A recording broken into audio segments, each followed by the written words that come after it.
I'm Jim Check. You're watching Now Media. With me, the returning Ian Burns from his big vacation. And we had some technical difficulties. Our regular video guy called in sick, so we have a replacement in there. So it might be a bumpy ride. Let's hope not. So lots to go on. Welcome back, though, first of all, Mr. Burns. Thank you. It's good to be back. There you go. It's good to have you back. How's that? So we'll get right into it, though.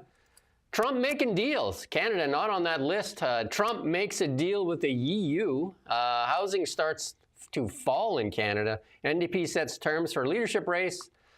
Government to cut funding for hotels for asylum seekers. And Canada wants permit before gatherings praising God. I guess God needs a permit here in Canada.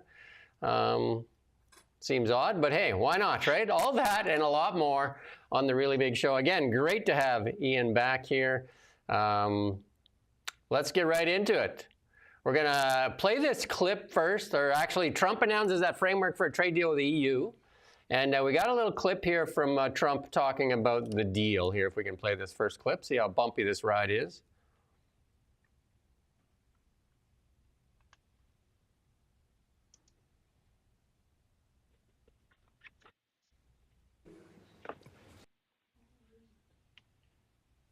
We're just looking for it. Like I said, it could be a little bumpy, but we're hoping that it works out. And we can talk about it. You can keep looking for it there, see if you can find it. There you go.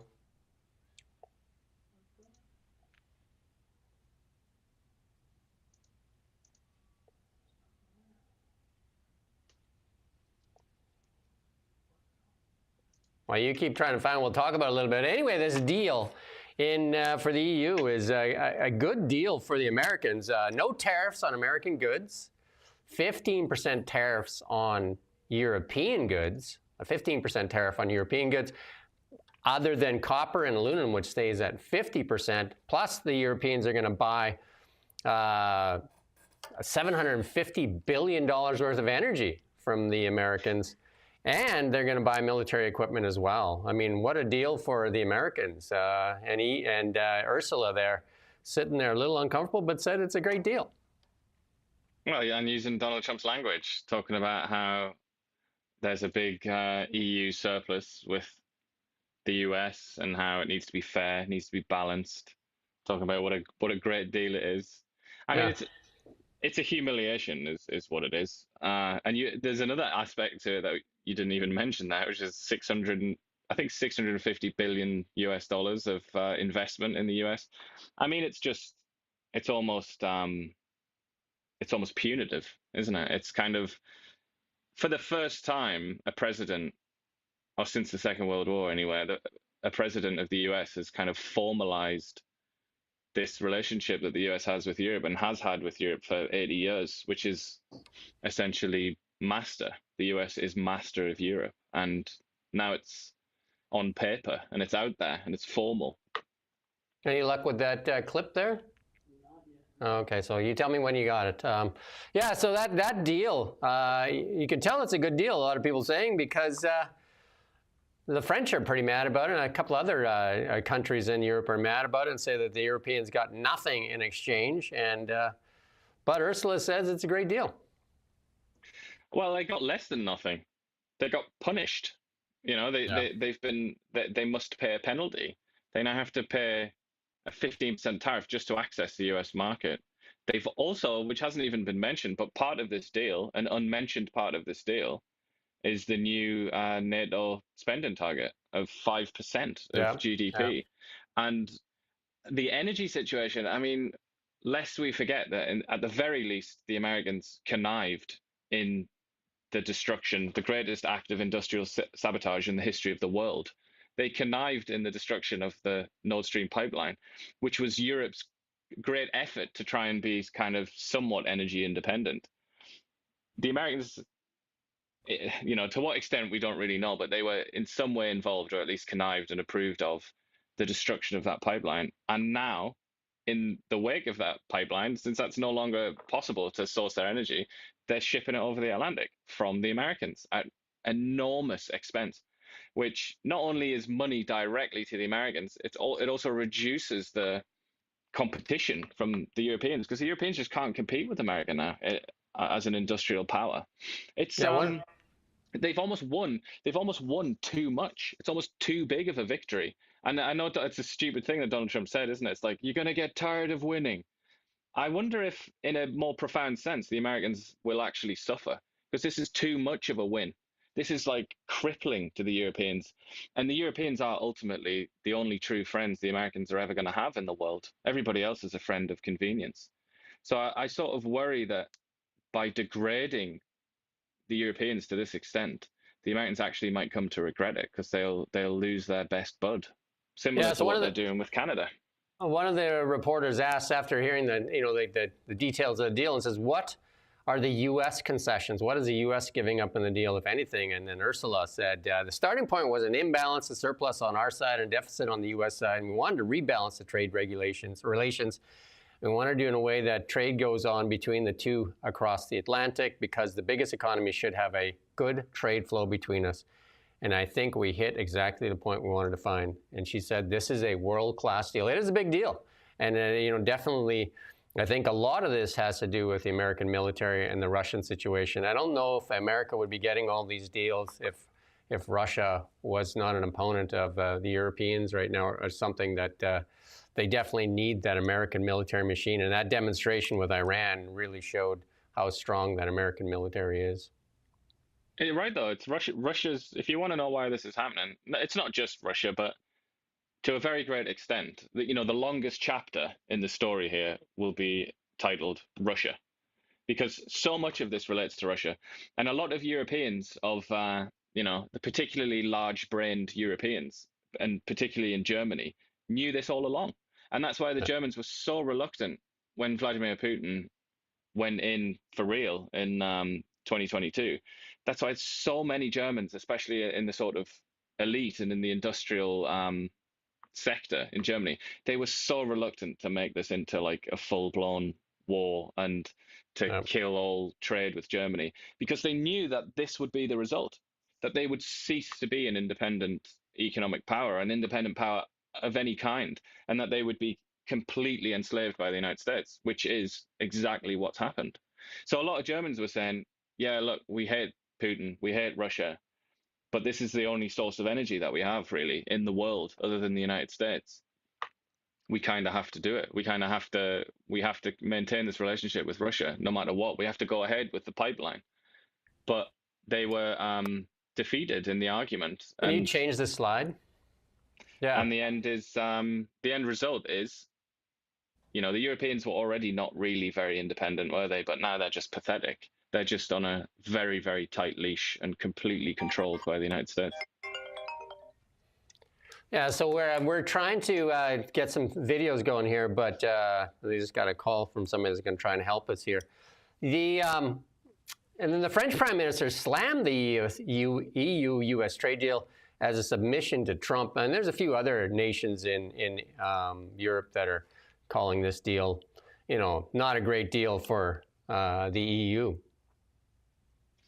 Yeah, well, the only people who've defended it, really, in any significant way are the German Commissioner of the European Union, Ursula von der Leyen, and the leader of Germany, the Chancellor of Germany. They're the only two people I know that have actually tried to mount a defense. And it's not really much of a defense. It's kind of just, well, it would have sucked more if it was 30%. So this is the least bad outcome kind of thing. They're clearly not overjoyed, but this is classic EU. This is why the EU, one of the reasons the EU is such a dysfunctional mess of a block of an entity, is because they're always at each other's throats. So now what they're saying in the European Union is this was all just for Germany, because Germany relies on its exports and it relies on imports of energy. And this deal concerns exports to the United States, the most important consumer market on the planet, and imports of energy, again from the United States, which the Germans rely on to build those BMWs and all the rest of it, because they don't have much energy of their own. And they've also backed themselves into a corner with net zero, so that the only energy that they really have in any sort of significant quantities is coal. Obviously, that's just absolutely off the table because of net zero. They used to get the gas from Russia, a really good deal. That's gone. The Americans helped destroy that pipeline. So now they have to bring it in from America, convert that energy into, Volkswagens and all the rest of it, and then try and sell it back to the Americans with a 15% tariff, which makes them less competitive against American brands. I mean, it's just a complete catastrophe. It's a complete disaster. But I think the Germans just wanted a slightly less disastrous disaster, and that's kind Yeah. of what they're celebrating now. But the rest of or lots of other countries in the EU are just like the French. They're just looking at this and saying, "What the hell?" Like, this is the French. If they were independent, would never agree to anything like this. Never. The French are just not like that. They would not accept it. So now And they're in this position of being kind of shackled to a coward and a loser in the form of Germany, and they're obviously not happy about it. And then if we bring in the Canadian thing, the deal with Japan, now the deal with Europe, both of those were LNG deals that Canada should have had. But Trudeau said a few years ago that there was no business case to sell LNG to Japan or to the Europeans. It looks like the Americans cleaned up on both those deals. And on top of that, the U.S. says the tariff deadline of August 1st is firm and there'll be no extensions. And I did hear from LeBlanc here saying that they don't think they have a deal because they said they won't sign a deal unless it's the right deal. Again, keeping in mind that the USMCA kind of covers off 70 to 75% of all trade between Canada and the U.S. So it's only the copper, the aluminum, and the stuff that's outside the USMCA that is subject to this 35% tariff that is due to hit August 1. Yeah. But another factor here, and when we talk about the European Union, you might think that that's kind of like stuff over there, but that's also important. You say our previous leader missed his chance to turn Canada into an LNG exporter, principally to Europe and Asia, which looks like it might have been a pretty good bet in retrospect, doesn't it? But the other issue is our current leader, the successor of that chap that we were just talking about there, he's put lots of his eggs, it seems to me, at least rhetorically, into the basket of trade with the European Union. And what is the European Union now? It's a very weak-looking vassal, subject entity to the United States. So that's our great savior. Mark Carney has questions to answer on this. Like, you've really come out and said that the future is with Europe. That's, forget the US if they want to play these games. We'll just go to the Europeans. They're nice and predictable and responsible trade partners. But what's going on with the EU now? Does that look like it's flourishing? Does it look like it's strong and it has a good future? I mean, these are definitely questions that at some point Mark Carney is going to have to answer. What we have witnessed in the world right now is that the Americans have the big stick, the military, and they're waving it right now, and they're getting what they want. They're getting it out of the UK, they're getting it out of Japan, they're getting it out of Europe. So where does that leave Canada? Because Canada's big asset was energy, and we kind of missed the boat on two opportunities with Japan and the EU now. And I don't know where that leaves Canada because, they're saying, well, we're going to go to Europe. But it looks like Europe just made a big deal with the Americans. So that doesn't bode very well for Canada and the European Union. And the Europeans as well, even though there are more Europeans than Americans, almost twice the population, that's not where you want to go to if you want to be rich. If you want to sell things, you go to the US. That is the consumer capital of Earth. That's where the gold is. That's where the buyers are. If you want your product, whatever it is, to succeed, that's where you want to sell it. That's where the innovation is. That's what Trump's done. Well, that too, yeah. That's where the innovation is. That's where the biggest companies in the world are. That's where the military might is. It's like there's like, I mean, people can do all this rhetoric and dancing and talk about how terrible the United States is. They have to recognize it is the economic engine in the world. The other economic engine in the world is China. I mean, there's two engines really fueling this world, and Trump has come out and said that the baseline tariffs for most countries, and this has been playing out because the Japanese got that 15% too. The baseline tariffs is likely going to be 15 to 20%, and that's for everybody. And so Canada will likely not going to expect anything better. I think the USMCA is starting to look like a really good deal now because we're protecting, like 70 to 75% of our trade with the Americans with that USMCA till it runs out of steam, or expires, and then likely Trump will try to redo that as well because he wasn't happy with it the first time around. Yeah, and it is going to be under his watch unless this deal includes some kind of new sort of commitment, new life cycle for the USMCA, he is going to be the one that renegotiates it, isn't it? And I mean, I think that the Europeans maybe, as you know, Ursula von der Leyen kind of smiles through gritted teeth there. I think her, I think she and a lot of other leaders are thinking maybe we'll just say yes, we'll just smile and say yes, and then he'll go away, and the Democrats will come in and they'll give us a better deal. They'll rescind all this. I wouldn't expect that. Look what Joe Biden did. He didn't get rid of Trump's economic regime, not really. But he kept a lot of it, a lot, including a lot of sort of tariffs. So I don't think that's a good policy, but I think maybe a lot of them fancy that that's the best idea. But yeah, it's a tricky one with the CUSMA USMCA because obviously it does keep a lot of things. It shields quite a lot of things, but then it would involve, if things stay roughly as they are, it's going to involve basically the death of Canada's most important value-added industry, which is car making, and the death of a lot of really important strategic industries like production of metals and so on. So, I mean, yeah, maybe better than we might have expected, but still a disaster, I would say, for Canada. And one of the things when he was sitting with Ursula, he also went on about wind, and he's kind of like beat wind with a stick. And she sat there through that and saying how terrible wind energy was. And here's British Columbia.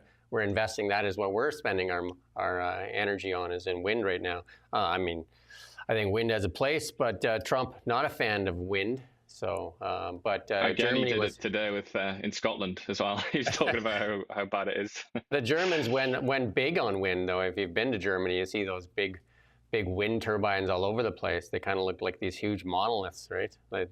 Yeah, But and also England and Scotland and the Netherlands, lots of because the Europeans don't have sunlight really outside No. of like southern Spain or something like that. It's if you look at it on a map, a sunlight map, it's actually really quite deprived of sunlight. So they can't really do the solar thing, which is what the Chinese and the Americans are doing, and lots of other countries. So Yeah. they're kind of like, if they want clean energy, and obviously they don't want nuclear because there's so many extremists that have a kind of fanatical obsession with nuclear and they don't want it. So they just go down the road of wind. But you're right to sort of, it's not just Trump. I mean, quite a lot of people now are getting quite bearish on wind, aren't they? As the optimism about solar increases, it seems wind goes in the opposite direction. So solar seems to be the cheaper alternative, way cheaper to get up and going, and way easier for even like, home residential use. But this trade truce, Chinese exports, we got a little graph here. I don't know if we can put this slide up here with the Chinese exports. You can see that they've kind of dropped off to the Americans, but like the European Union and also the Asians are taking some of that Chinese. So actually, like it still seems to be climbing for the most part for the Chinese exports. And they do have an August 12th deadline, and then it sounds like they're looking for an extension with China.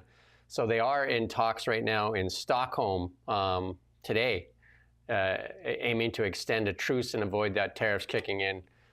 So we'll see. That would be probably the biggest deal the Americans will make, is the China deal. The European deal is I'd say huge, one of the biggest deals he's made so far. And then the Japanese deal, obviously big as well. And there's a bunch of small countries that have been made, Vietnam and different things, right? But China and the European Union, and obviously, like I said, Canada protected for the most part with the USMCA right now. So I think, sometimes the media makes it out to be more than it is. But I know, like, one CBC report, they were saying, like, oh, look at this, Trump promised 90 deals in 90 days, and he's only got, like, I think 12 deals or something like that.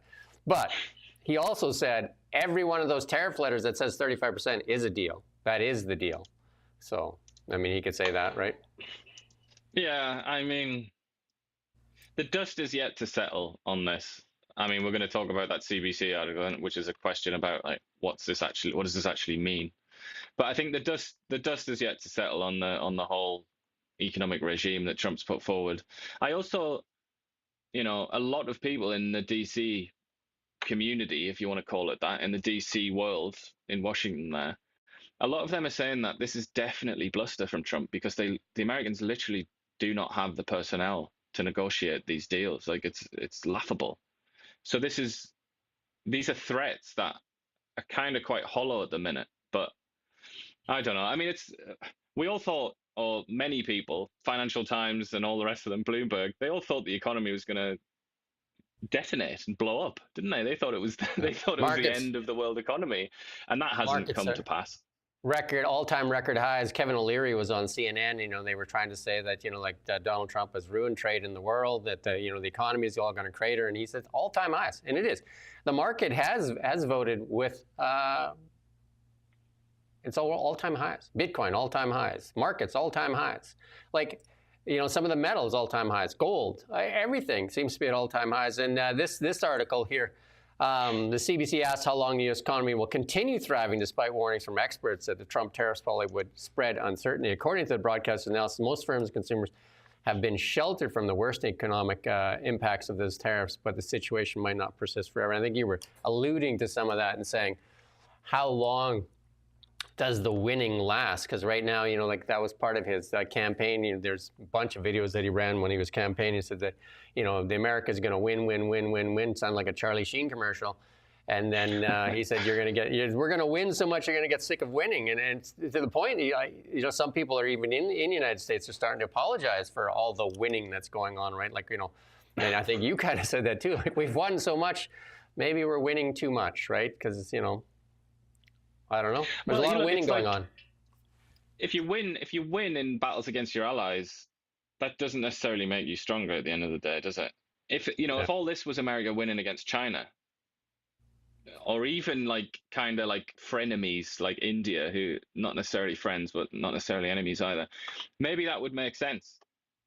And then you could kind of say, okay, right, this is like zero sum, and the sum is on the right side here of this equation.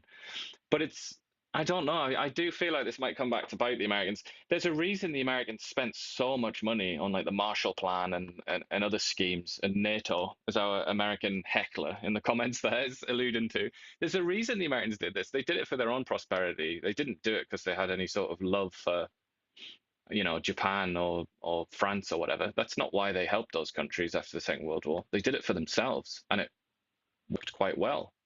Yeah. So, questions remain about the kind of long-term consequences of this. The big thing is they invested heavily in their military, and that since the Second World War, they've invested heavily in their military, and everybody else has kind of neglected the military. We've seen with NATO and with Canada and all, everybody else has kind of neglected. And all of a sudden comes Russia along and invades Ukraine. So it plays right into the hand of, here's a strong military, and that strong military now has way more bargaining power than anybody has, because NATO neglected its military, as did Canada. I mean, Canada.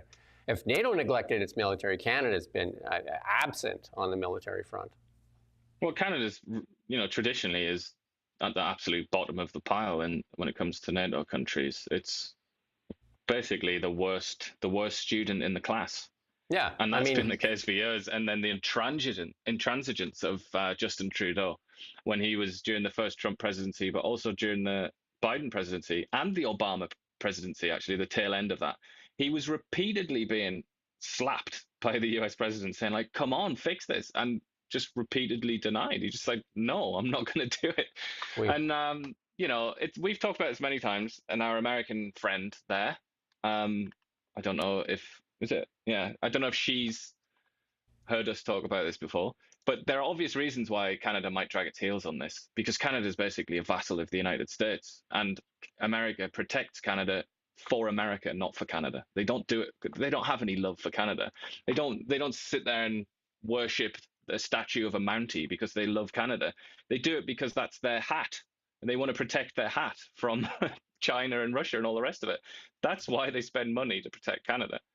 But that's what the likes of Justin Trudeau were thinking when they thought, all right, screw defense. The Americans need to protect Canada for themselves, so they'll do it. But with Trump, it's a different equation, isn't it? And his unpredictability has kind of made this a serious issue.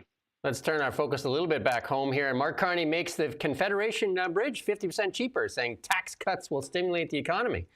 And there's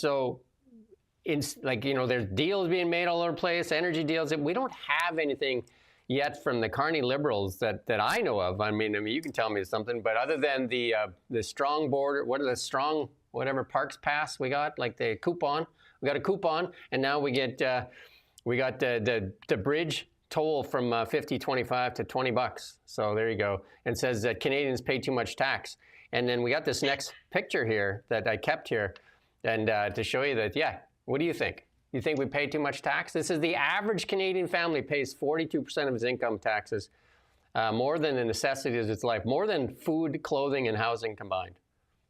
And there you go. So the people, it's been this way for a while, hasn't it? Yeah. I mean, it's, and this is where it's just like basically virtue signaling again. What Chrystia Freeland said that the Liberals over the last decade did was spent 10 years virtue signaling and messed up with identity politics. Here we go again.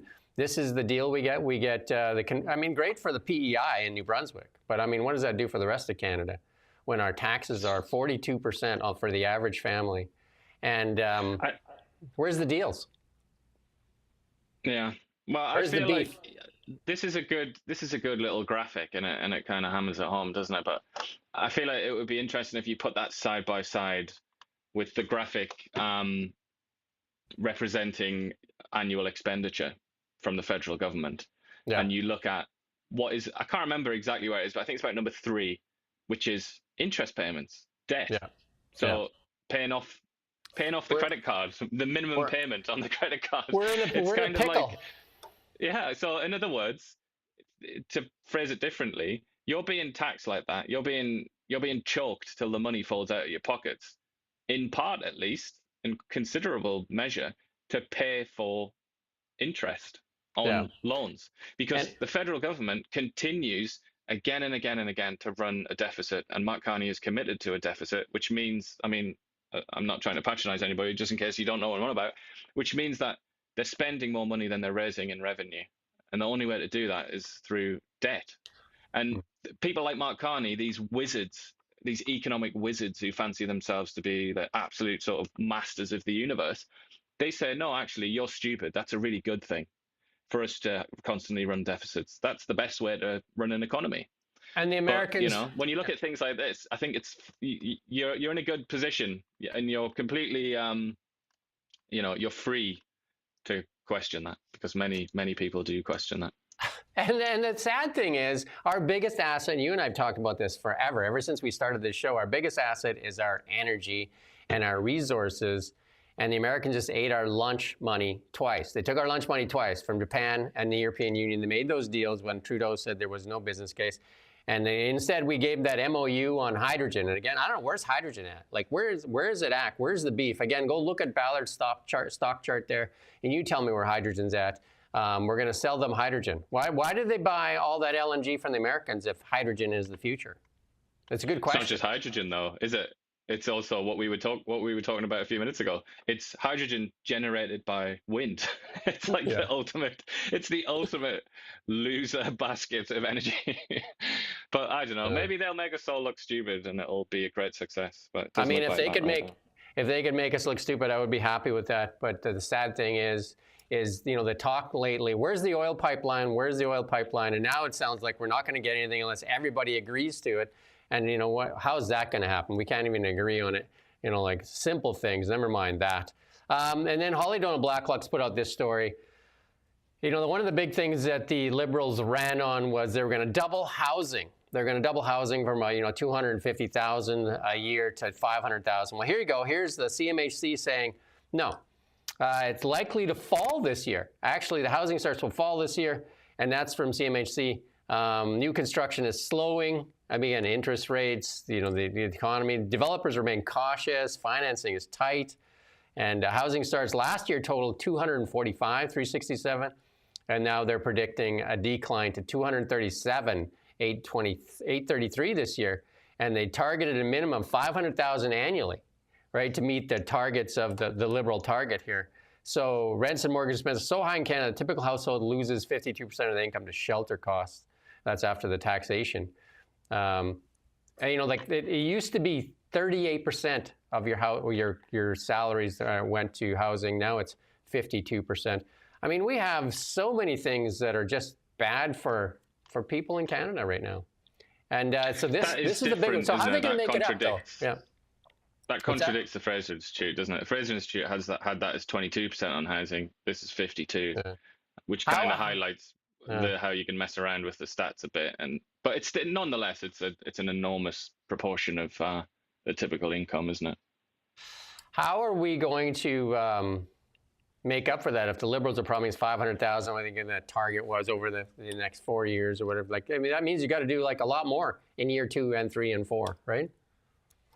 Well, look, I hate to be cynical and pessimistic, which is very unlike me, but I feel like everybody that listened to the Liberals make their announcement during the election that they were going to solve housing. Well, they actually started to do it before the election, didn't they? With Sean Fraser when we chatted to him many moons ago.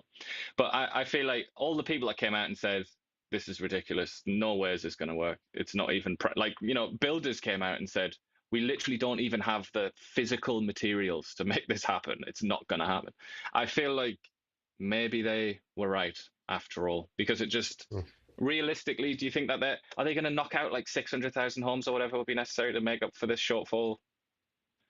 Is that physically possible? Again, like we have to ask that, like not just like the materials, but are there also the people? Are there the hands out there and the brains necessary to actually build these houses? I mean, it doesn't look like they exist, frankly, but I don't know. Who knows? And we covered it while you were off vacationing there that, like Liberals put out there, here's what we've done so far. And one of them was like, we've removed the GST on homes under $1 million. Misleading and dishonest because they've removed the GST on homes under $1 million for first-time home buyers only, which is a very, very, very small segment because most first-time home buyers do not buy new homes. They buy in the used market. So Poilievre's, on the other hand, Poilievre's platform was removing the GST on all new home builds in Canada under 1.3 million. So that allowed a lot of people that were in a condo or a townhouse to upgrade to a home. And so that is stark contrast, yet the big thing is that they kind of are misleading and dishonest about it when they put it there. You know what I mean? Like, 'cause they're making it seem like it's a lot more than it is, when it's clearly they need to put the rest of the sentence in there. Yeah, and there's something... I don't know if this article continues. We just have an excerpt of it here in the document. But another factor that's important, and I think the Liberals, if we were here talking to a senior Liberal, they would say, don't forget that we've also cut immigration.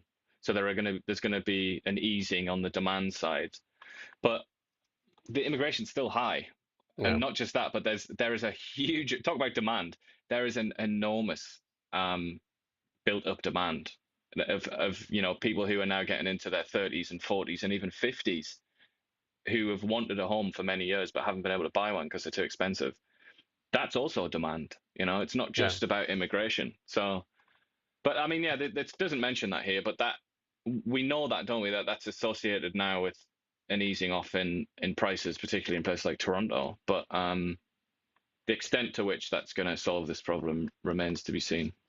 Yeah, the CBC did a story on it and saying, the problem is that the old people, the boomers, won't move out of their house. They won't move into like homes and that, so they're staying in their houses. So blame it on the old people. Maybe we can come and give them a nice equity tax, eh? That sounds fair. It's got the word equity in it. It must be fair. This is another one from Holly Doan. National Research Council at least a dozen times in 2 years approved sweetheart appointments. There you go. Of top-ranked talent without posting vacancies. So there you go. Previously confirmed it recruited foreigners because it was not possible to find qualified Canadian workers. There you go.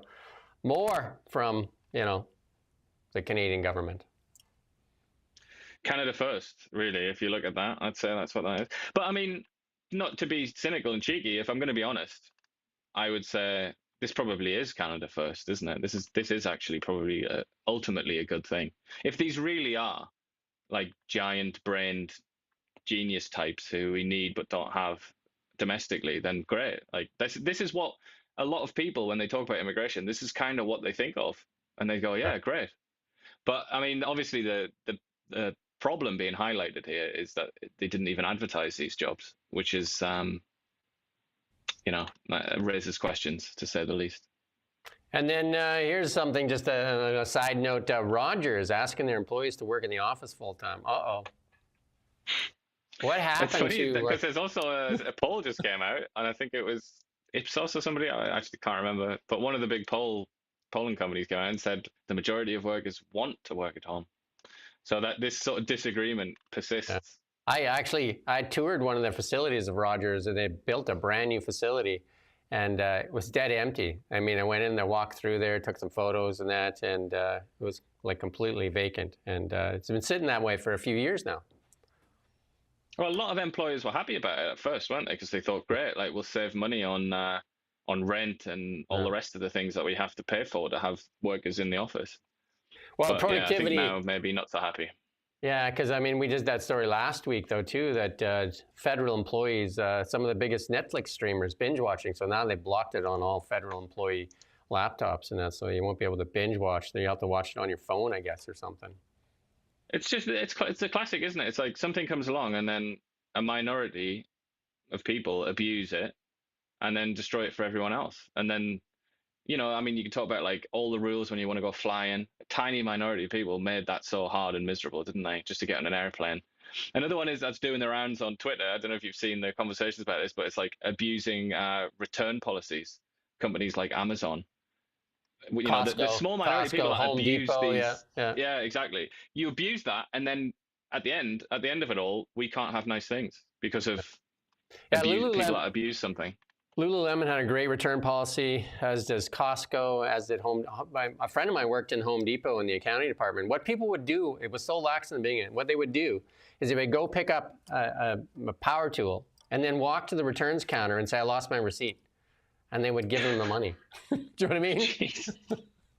No receipt. And they did this, so then they started caging off those areas. And the same thing with Lululemon, people abuse that. Now they've changed their policy because you could take something back to Lululemon. You used to be able to take something back a couple of years later and say it's kind of like worn funny, and they would give you something new. Obviously, they have lots built into their space. And something that is completely wonky. Here's the NDP. Did you get your $100,000 together yet? Because now there's more rules that you have to get to if you want to run for the leadership of the NDP, right? So you got to get 100 signatures collected, and then it's got to be from equity-seeking groups. So that includes you have to have so many people from the LGBTQ, the Indigenous, the racialized, and or those living with a disability. At least 10% of the candidate signatures must come from young Democrats aged to 25. So yeah, basically you have to go through a list of who you're going to get to sign this thing, plus cough up 100K. I mean, also, like the intro of this story here, it says no more than 50% of the signatures can come from non-transgender men. What? It feels like I'm reading a book right now that was published in. They got to get 500 signatures. Yeah, you got to get 500 signatures. Yeah, but I'm reading a book now. Yeah, it's about American politics or concerns American politics. It was published in 2022, written in 2021, and it's honestly, I feel like I'm reading a book from like the Edwardian age or something. It's like reading a completely different philosophy, completely outdated, talking about the theoretical president Kamala Harris in 2028 and stuff like that. It's just completely deluded and talking about how evil Trump is in the Republican Party and things like that. And I just feel like that ship sailed. We're going through time at a very rapid clip here, aren't we? And it's not 2021 anymore. But the NDP seems to think that it still is. I mean, when I say that, it really isn't. This is really a different time. Just look at all of this brown-nosing, if I can be so crude, of Donald Trump. Look at Ursula von der Leyen, Keir Starmer, Mark Carney, all the rest of it, snuggling up to Trump and trying to beg him for deals and calling him a great, whatever, a great leader and all the rest of it. We aren't living in this era anymore. And it just feels like this is so out of date, even though it's only maybe 5 years out of date in sort of literal terms. It feels more like it's kind of like a generation out of date or something. You know what I mean? It's like this is like getting a perm and wearing like disco clothes, 1980s disco clothes, and it's like, come on, modernize. You and I have talked about this a lot, and I believe a lot of the Liberal cabinet and Liberal MPs are also playing politics, and same for the BC NDP from 10 years ago. That worked then. It doesn't work anymore. And you can see that playing out in the world, and yet many in the Liberal cabinet are still playing those old games. And there's talk of a cabinet shuffle come fall. And I believe if Carney wants to be a serious prime minister, he's going to need to get rid of some of that dead weight from the past. Yeah, well, I think one of the main changes he made was he said no, like we're not going to do any deals with the NDP right off the bat. And that was kind of, I think that was very important. Got rid of the carbon tax, obviously, which had become a kind of culture wars symbol in a way. But he also, and I think very importantly, got rid of Mark Miller, who we've talked about a number of times, who last appeared on the show, to my knowledge, when he was calling random people in the streets racist. So it's kind of like Karina Gold with landlocking Alberta's resources. We need to like basically cut off their knees.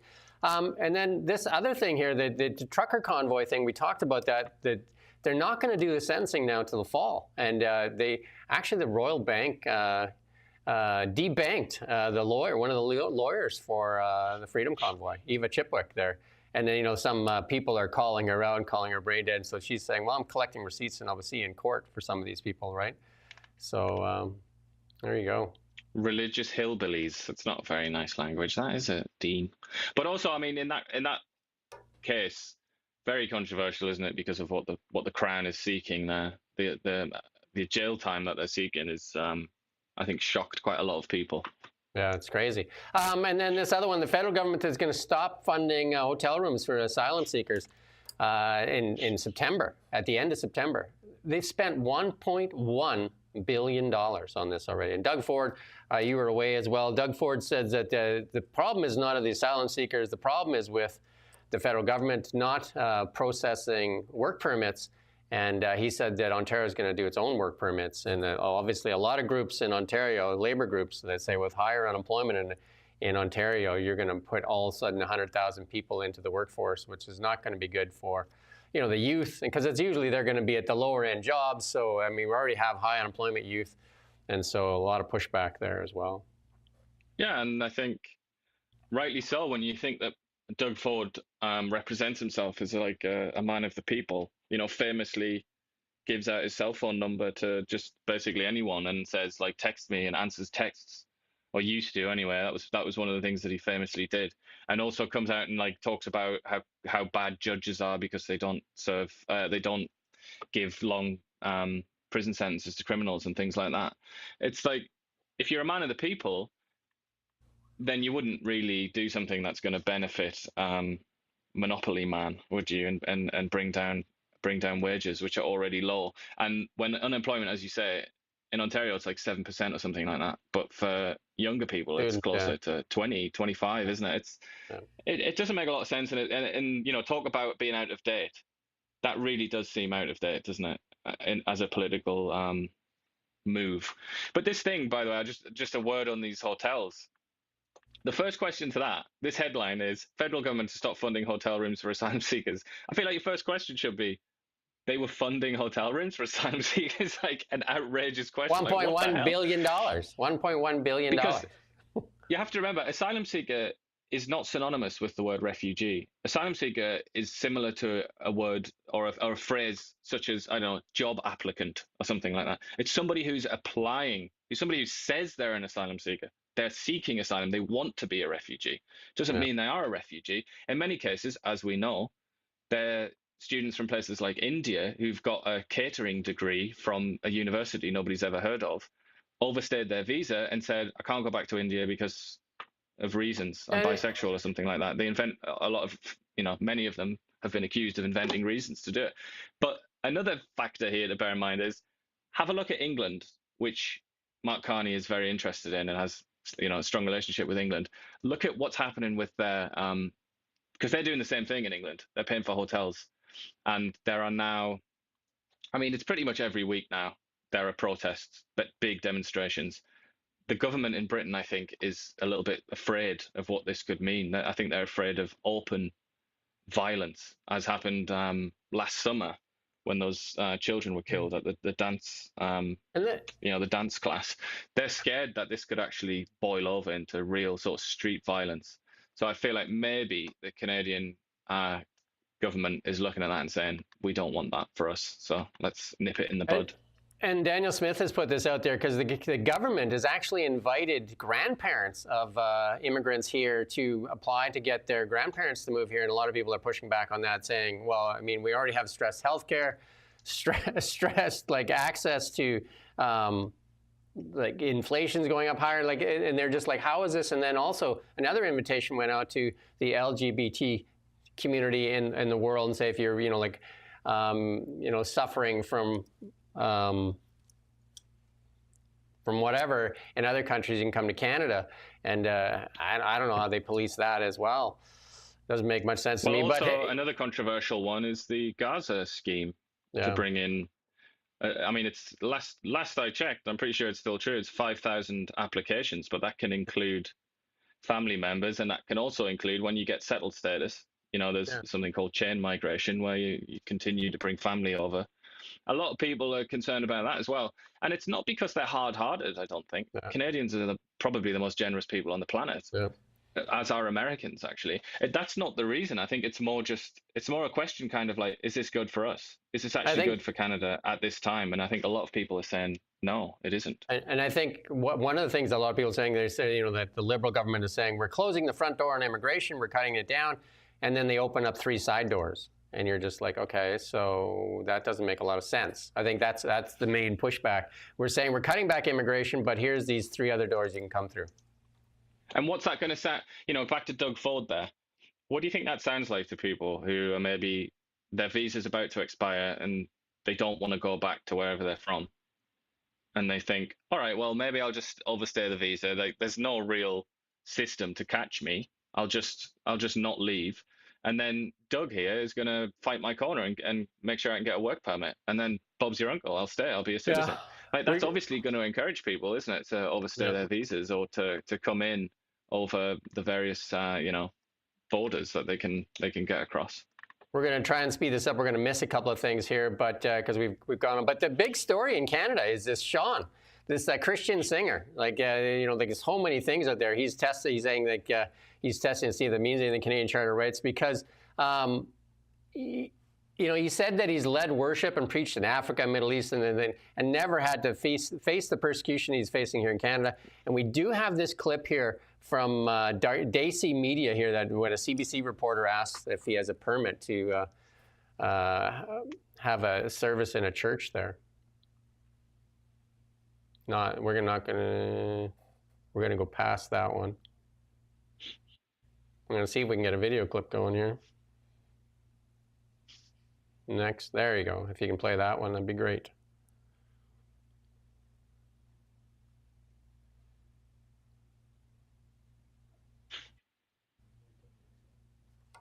Oh, you can keep working on it. That one is where a CBC reporter asks, do you have a permit to actually, and he's like, why do I need a permit to perform in a church? And if you look at all the protests in Toronto and that from Muslim religion, there's no permit. And here he is. He's asked if he has a permit. Can you see if you can get that eventually? Because that is a good one to play there. And then there's another clip that we had here. We're clipless today, where police showed up at that Montreal church, and then the church was actually there was a couple smoke bombs thrown in it while he was performing there. And then he's got concerts all over Canada that he's doing. And, the Calgary Herald put out this thing, and it's like, I think Global News did something similar too, and just like pro-Trump Christian musician to play in Alberta legislature. And a lot of people are pushing out, like saying things like, like some of the people are canceling these concerts and that, and they're calling him a MAGA superstar. And he's saying he's just a Christian singer. He's actually performed at the White House. I guess that's what makes him MAGA. And then he's pushing back on a lot of this because, like another story out there, all 6 Canadian venues cancel Christian shows. And he said, no, all 6 have been replaced. And he's actually going to start suing some of these places too. And he also said the White House has been monitoring all these goings on with against what seems like they made him into a big name here in Canada, actually. I didn't even heard of the guy before. We've actually asked him for an interview, so we'll see if we get one from him. Yeah, I mean, as usual with these things, it's the Streisand effect, isn't it? Where you try and ban something like this, it's just gonna get more attention in the end. He's coming to Kelowna as well. What's that? He's coming to Kelowna as well. Yeah, West Kelowna, I believe, as well, isn't it? Yeah. But and all over. He's Ottawa as well. I mean, he's doing like a pretty big tour.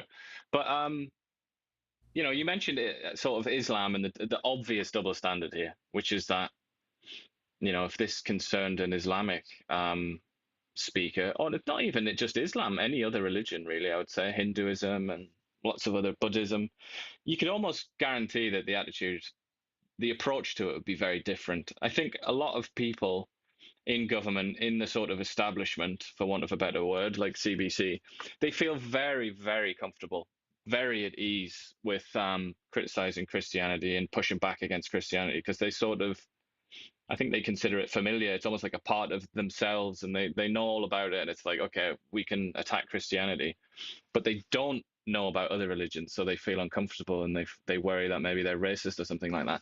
And I think that's probably the key to this, isn't it? It's that people feel that there's a double standard. They feel that it's not fair. But another thing, not just to move away from religion, you've got that Bob Villain guy. I don't know if you remember, it's actually a band, isn't it? Yeah. Who were investigated by the police in England because of some of the things that they said. Not banned from Canada. A Kneecap is another one, which is kind of like been accused of glorifying Irish terrorism. They've also not been banned from coming to Canada, as far as I'm aware. So it's kind of, and it should be noted, both of those are left wing, essentially. For want of a more precise term, they're basically left wing activists. They're fine, but this guy who's being, is basically right wing, isn't he? He gets it. He gets all of the scrutiny, and the feeling there is it's a double standard between right and left groups, and it's hard. Whether or not that's true, it's hard to disprove that, isn't it? And certainly among at least sort of like a large chunk of the Canadian population, they're convinced that that's embedded, that's systemic. If you go look at some of the national media outlets here in Canada, man, they got that label gun out, and they've been putting on MAGA and everything they can do to heap hate onto this guy. He's a Christian singer, and like they've labeled this to try and drive hatred, and it just like, and then some even MPs and senators have come out and said that that we don't want this hate-filled rhetoric in Canada. Is Christianity hate-filled rhetoric now? I don't get it. Well, I mean, there are lots of different versions of Christianity. I mean, I have to confess, I'm not familiar with this chap. Just like you. Like, I mean, first I heard about him was when all this kicked off, and all the attention was, the light was shone on him. But I mean, you obviously do get some pretty sort of bad dudes, let's say, that use Christianity as a shield, like thinking of the Westboro Baptist Church and so on. But still, I mean, if he's been invited to churches, the Westboro Baptist people would never be invited to a mainstream church ever, because they were despised. They were absolutely on the fringes, weren't they? Whereas this dude, I think, is a bit more, a bit closer to the sort of middle. I think these labels are actually hurting these outlets. MAGA, anti-vaccine, all these things, I think they're really alienating more people. And Global is definitely, like having a tough time. I mean, there's people that talk about that they're on the last legs and pull up their stock chart. I mean, they're not helping themselves by continuing to put out these tweets and that. I don't know who runs their accounts, but it doesn't make any sense to me. Well, forgive the pun, but they're preaching to the choir, aren't they? Yeah. But in this case, the choir is that kind of 20, 30, whatever % of very, very liberal sort of progressive people in cities that you can just take it for granted that they don't like Christianity, Yeah. That's who they're preaching to. The problem is, as you mentioned, that's not really a successful business model. It's not working for them, is it? Bill C-18 continues to suppress and hurt media outlets across Canada. Here's another one. This is the 7th in 6 years, a TV station here closing in Medicine Hat. We talked about it in the past, but the CRT has approved the abrupt closure of another local TV station, the 7th in 6 years, and that is, that one's been on the air since 1957. So we're seeing media die across Canada, and we're seeing CBC putting their hand out for more money. And when they got more money, what did they do? They gave their executives a raise. There you go. Well, yeah, they've been plenty criticized for that, haven't they? But perhaps not enough.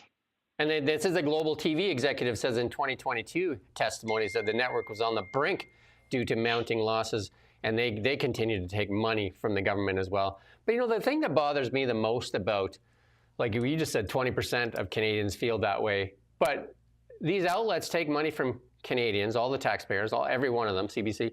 But do they represent the voices of all Canadians, or do they represent the voices of the Liberal Party and a few of the elitists?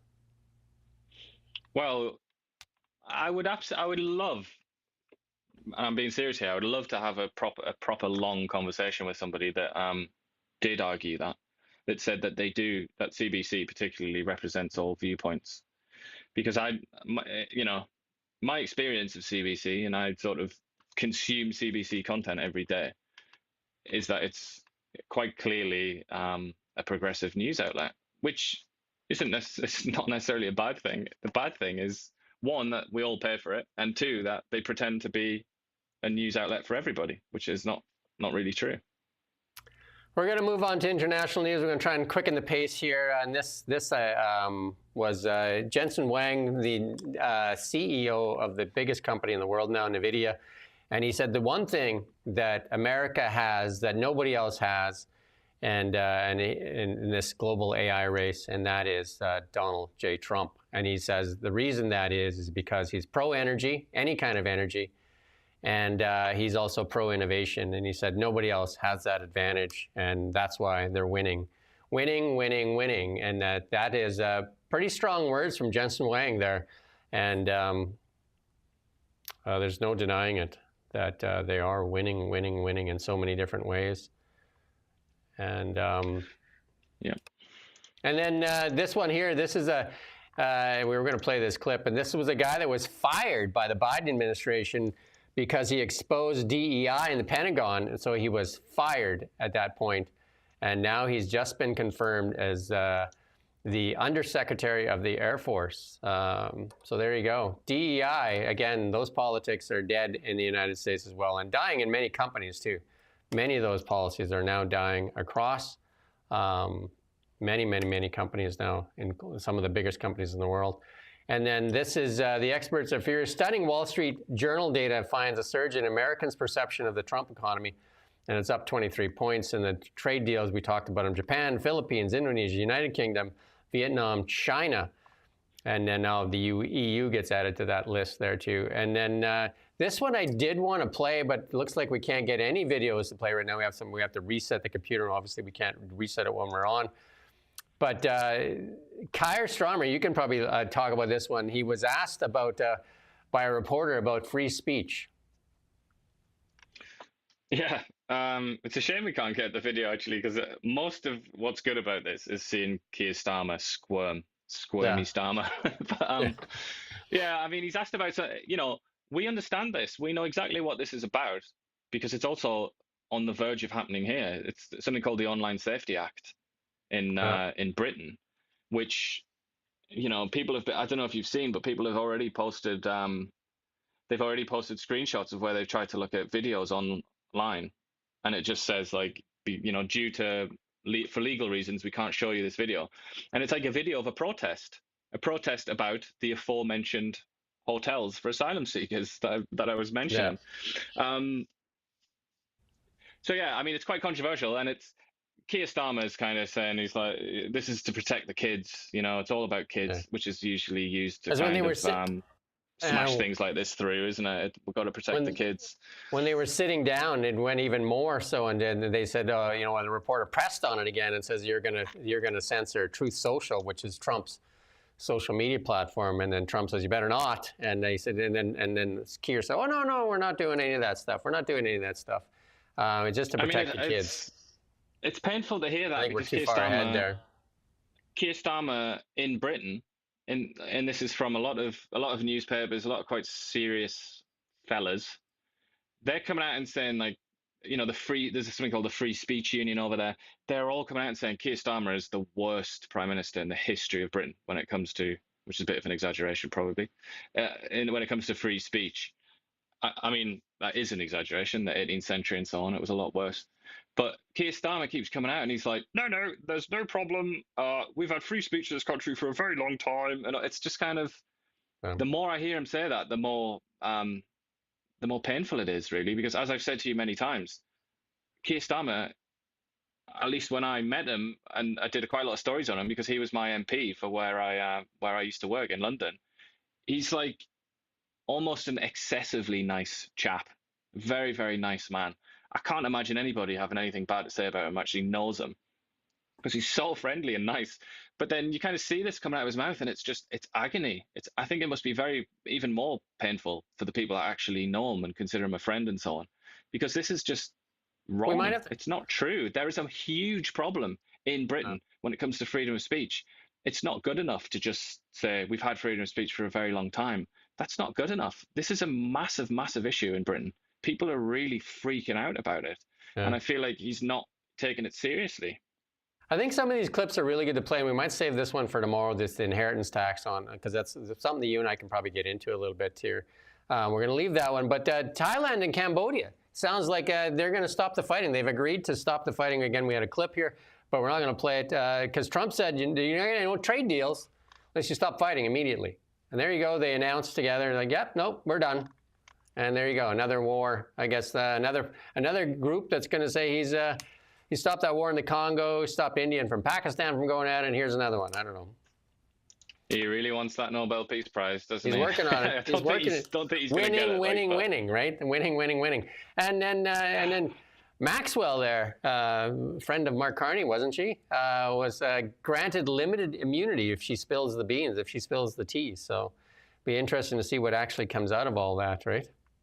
He's denied that she was ever a friend, hasn't he? And he said that she was just a socialite. She was just like, she was just one of these hangers-on. That was always, because her dad was very much an important person in the British establishment. So I think she kind of had access because of who her dad was.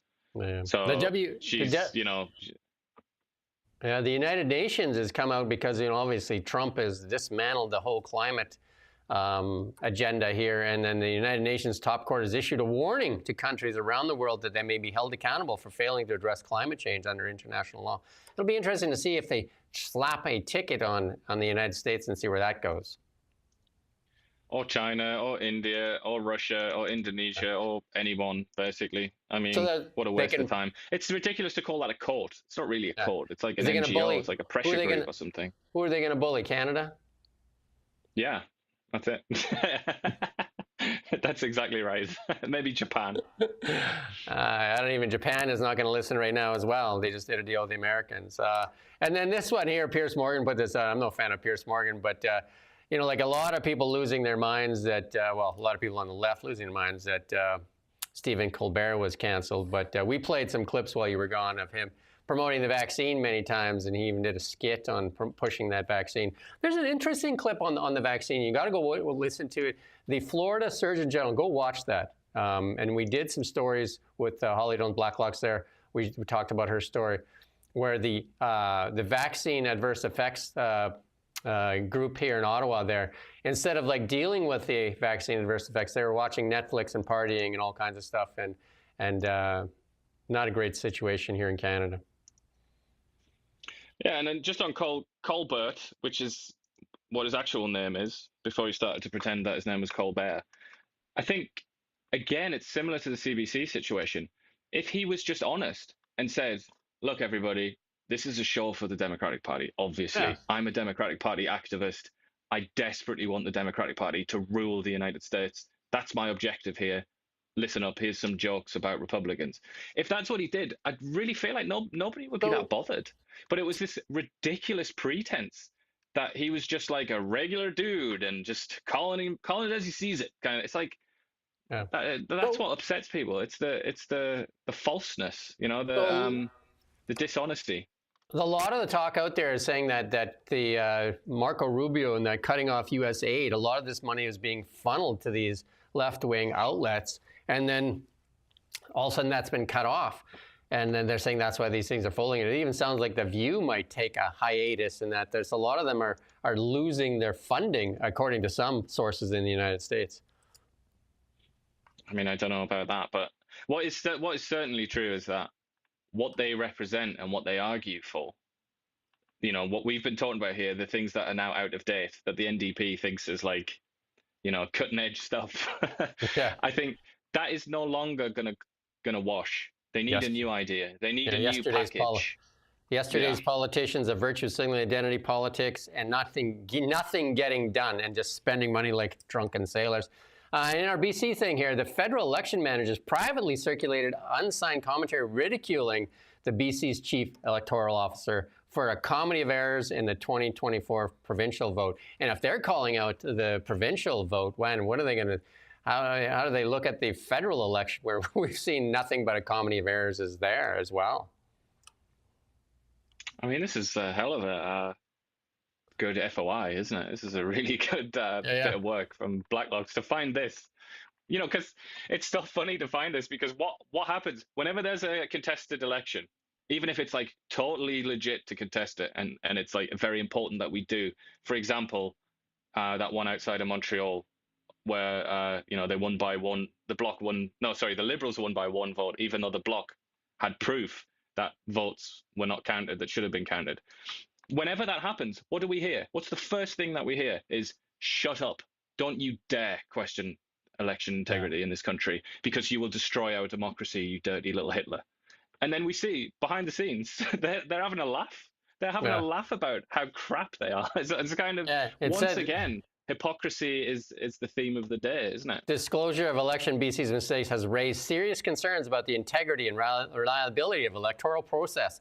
Even though the mishaps may not determine the final outcome, public confidence in integrity of BC election process has been shaken, but the enduring impact is unclear. Public support for democratic institutions is always based on trust.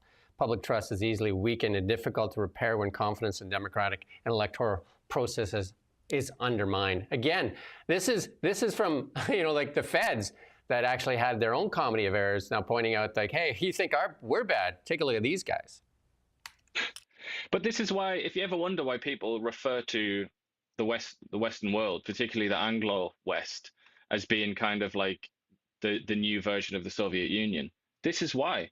Because publicly, just like in the days of the Soviet Union, no criticism is permitted of the system. Like, the system must be protected at all costs. Everything's fine and dandy. Our democracy is great, rock solid. It's just Russian disinformation if you say otherwise. But then behind closed doors, it's open season. They're having all these fights over how everything doesn't work. But it's just we aren't allowed really to join in, or if we do join in, we're condemned as anti-democratic or something like that. It's just a very it's a very weak system right now. I think it's very much beleaguered, and take their word for it, as they say here.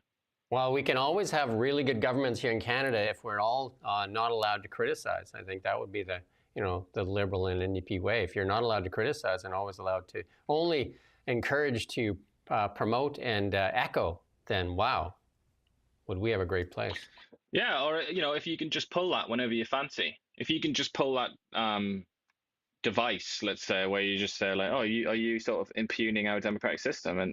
Or when it came, another example, you mentioned the vaccines earlier. Obviously, that's a really good example, isn't it? Where it was like, what the hell are you doing? Are you questioning Pfizer, our sainted friends in the pharmaceutical industry? Do you dare criticize them? It's like, that was another instance where that made no sense. And we also know behind the scenes, we're starting to learn this anyway from the US. Behind the scenes, there were a lot of questions being raised about vaccines.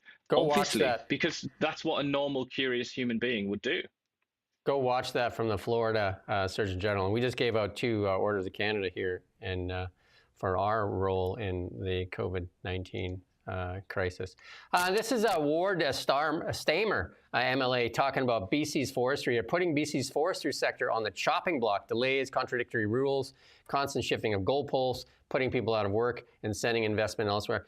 You and I have done so many stories on forestry here, prior to Trump even, and with the forest minister, with David Eby himself, and and Rustad has said it's in shambles, and so did Kevin Falcon. And it just seems like, BC forestry used to be like one of the top things in British Columbia. And I think prior to Trump, again, over 10,000 job losses in the past couple of years in the forestry sector.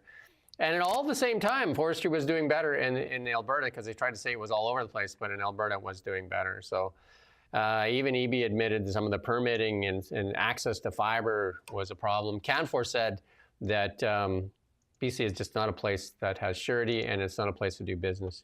But we won't stay on that long because we're definitely running a little late here today. In the markets relatively flat today, not much going on, but sitting at all-time highs. And then this one here, this tweet out here, the 10 biggest winners from that U.S. EU deal will be NVIDIA, Palantir, Tesla, Broadcom, EOS Energy, Advanced Micro Devices, Micron, all the big names, right? Palantir is a big name for sure, right? Like, if you don't know what Palantir is, I advise you to go take a look at it, because they say the CIA can't operate, Pentagon can't function. They've done, it's Alex Karp, very outspoken CEO as well. And when Palantir was like $25 not too long ago, I think less than a year ago, there was even a movement to get rid of him because he was very outspoken and supportive of Trump, and they tried to oust him as CEO for that too. But he survived, and the company is just killing it right now, right? So gamble paid off, didn't it? And this from the auto sector here in Canada. Auto tariffs stoke layoff angst in Canada. And again, we talk about this all the time, and just like over and over again, that unless they do something about these EV mandates here, we're going to be an auto sector to protect here in Canada as well. And that's, we had a clip here, we're not going to play it. Doug Porter on BNN explained how Canada's auto production is only about 1.3 million, down from the peak of 3 million in the 90s. And he said it's been trending down the whole time. This isn't all about Trump, that it's been trending downward. And part of that problem is again, these EV mandates, American companies, because most of the auto manufacturers here in Canada are the legacy automakers from the United States. And, they're looking to move their production south where there's no EV mandates. Yeah. And it's filtering through. I mean, I was renting a car, and I was talking to the proprietor or the manager or whatever, and he was saying they're going to stop buying, because we were pointing at a Ford F-150, and they're going to stop buying those, and they're going to replace them with Toyota Tacomas. So it's kind of, that seems to be the idea. I don't know if the Canadian people are going to go along with that necessarily, because I think they love their Ford F-150s, don't they? But the sad truth is, Toyota over in Japan, they have their fans. Ford has their fans, but there is no Canadian car company, is there? There's no kind of patriotic company that you can support. Bricklin, they made it for a couple of years. Oh, what was that one? The electric bus, that thing. Yeah. And then just on Tesla, there's a bunch of analysts that after the earnings call there, really calling for high valuations on Tesla. And Tesla did that big deal this morning too. They did a big multi-billion-dollar deal with Samsung for the AI 6 chip there. So again, we're just trying to get through some of this stuff quickly here right now. And then, the robotaxi dream is alive. Robotaxis, it sounds like they're going to go to San Francisco. And then now Dan McTeague put this out here, saying that he's put a petition together now. Dan McTeague, definitely, he ran a fame for Gas Buddy, also a former Liberal cabinet minister. He runs some kind of oil website right now too, right? Free Energy or something like that. I can't remember the name of it now off the top of my head. Affordable energy. Yeah. That's what it is. Yeah. So now he wants us to have a petition there to scrap the EV mandate. I don't even understand how they still hang on to it, but accordingly, and then Dan McTeague, what was that show there? The guy always says Bazinga, with the guys that are smart, physics guy, Bazinga. Oh. I don't know. Yeah, Sheldon Cooper. He's on the show.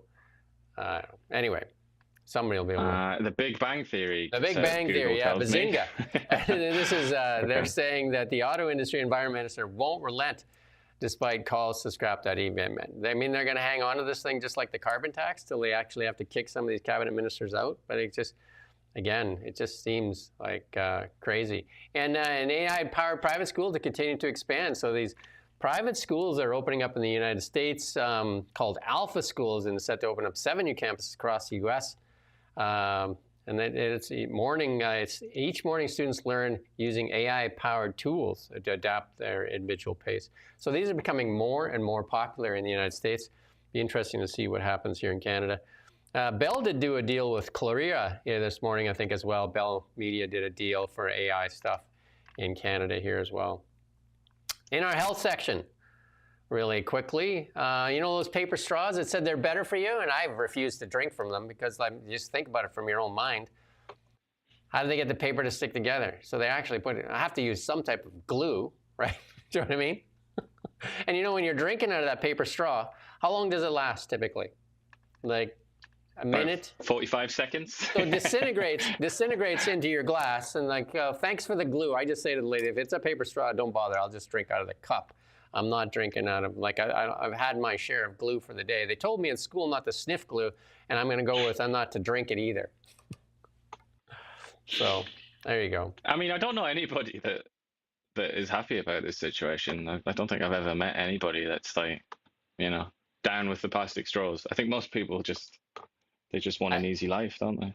Or easier. Yeah. You know, and Starbucks fixed it so they don't have a plastic straw, but they give you a plastic cup with a plastic hole in it instead. So, okay. Which probably uses more plastic. Okay. And then Are You Serious section, and this is from earlier, and this somebody put it, because this CBC reporter asked if Sean had a permit, and it says, "Show me your permit to worship Jesus." Cheeky.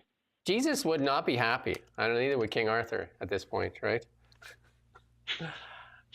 This is our comedy section, and here's a comedian. Here's a top comedian.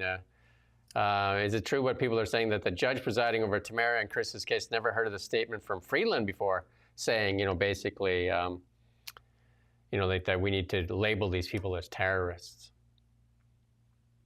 She looks very different in that picture. I would say that much at least. She's changed rather a lot.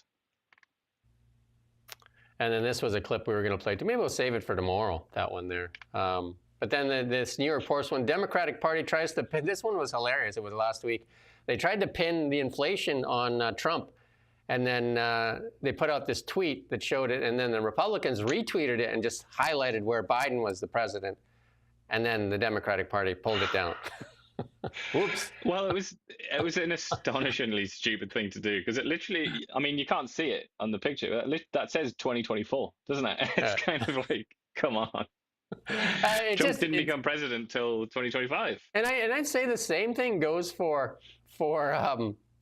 like some of these media outlets. I don't know who runs their Twitter accounts. These kids are 12 years old. And obviously that was a 12-year-old too, because they just, let's put this up. Look at inflation. Just like, whoops. Whoopsie. I think they probably either they didn't understand it themselves, or they didn't think other people would understand it. But that's a very dangerous thing to do on a social media platform, isn't it? And then Justin Trudeau will be forever remembered as the Prime Minister who took $10 million from Canadians, that's from the trucker convoy, and called them terrorists, but gave $10 million to a terrorist and called him a Canadian. But it was Russian. I heard on the CBC that it was the Russians, wasn't it? So Rosemary Barton, she must have got that information. She must have got that information directly from Vladimir Putin, because she's never disclosed her source, because right away she had said that was the money was coming from Russia.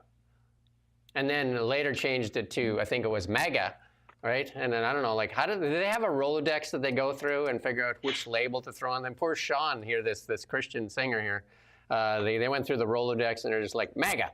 And that's we're going to put that label on him. They forgot to put anti-vaccine on there. Anti-vax. I think he has been given that label. So he's an anti-vax, and he's also a MAGA. Is there anything else we could call him? A terrorist, maybe? Is he a terrorist? When he's chucking racist, I mean, that's usually just for free, isn't it? That one. You don't usually have to work for that one.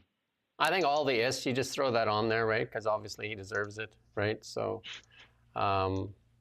That's the thing, and there you go. And this is the bumper sticker. I think that most people should be wearing this now if they're still into the elbows down. President Trump reaches the 50% reciprocal tariff deal with EU. That deal just blows me away. So the European Union, I think they went from a 5% tariff, under 5% tariff, to 15.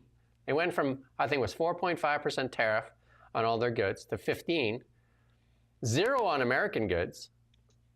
And they got to buy all this stuff, and they got to invest $600 billion into the U.S. Okay, elbows up. There you go. That's iconic there. Hey, and you can see his wife as well, between his elbow and his hand there. If you look through the little gap. That dance makes the chicken dance look. You know, the one you have to do at most weddings, the chicken dance. That one makes that one look like a Fred Astaire, Ginger Rogers kind of Ginger Rogers classic, right? Like that elbows. Anyway, here's It's like our that last Australian breakdancer at the Olympics. one. Here's the other one here from the CBC here. Feeding the Liberals, feeding the elbows up crowd. I watched on CNN. They had they call it Bananas something or some kind of like group that goes to these stadiums and does all these flips and everything. And then the CEO of it tried to do a flip on stage and landed on his face, like face planted. They tried to do this backflip and actually face planted. I would have put that in today too. Maybe we'll put it in tomorrow because that was quite, I guess, hurtful, but also entertaining in so many ways. And then just to get you up to date, the CEO of the Coldplay thing, the Coldplay Cam, the CEO and the HR boss now are both looking for work. Hey, Astronomer, I think it's called, isn't it? That company. So I think there is the opportunity for the NDP leadership, and I'm sure that between the two of them, they scrape together 100 grand and probably run for the NDP. Anyway, that's our show for today. Good to have Ian back. And hopefully tomorrow we get our video stuff to work. And again, it was a bumpy ride, but we made it through. And we do thank you for watching, listening, and being there. And anyway, anything you want to add? How was your holiday anyway? It was nice. It's been really, really hot over in these parts in Quebec and Ontario, but I still had a very nice time. I also went to I went inside a parliament for the first time there. Actually let me in because I went in as a tourist rather than a journalist. So they were willing you're not to let allowed me in as a journalist, right? Shelley's sharing that another mill in Prince George just laid off another shift. And like our mill industry, I worked in the mill industry here at 16. The day I turned 16, I started work on the green chain in Midway, BC at Pope and Talbot, it was called back then. And then later on, I went to work for Canfor in Northern Alberta. And that mill's still running in Northern Alberta. The Midway mill doesn't run, as many mills in British Columbia do not run. But we still need wood. Apparently, not in BC. Because we don't want to cut down any trees. You don't want to do that. We'll just use wind. We'll build houses with wind. We'll let the fire take the trees out, because that's a better way to do it. Anyway, we'll see you tomorrow morning, and hopefully our tech is working better. We can get some of that budget from CBC. I'm sure they don't need all of that, do they? Well, anyway, they need their lunch money. We're going to see if we can get Sean in here and to see if Jesus got his permit yet. Hallelujah. All right, cheers. Thanks for watching. We don't just report the news. We live here too. We're your neighbors, bringing you stories that matter to all of us. No government funding, no outside influence. Kelowna Now, local, independent. News you can trust.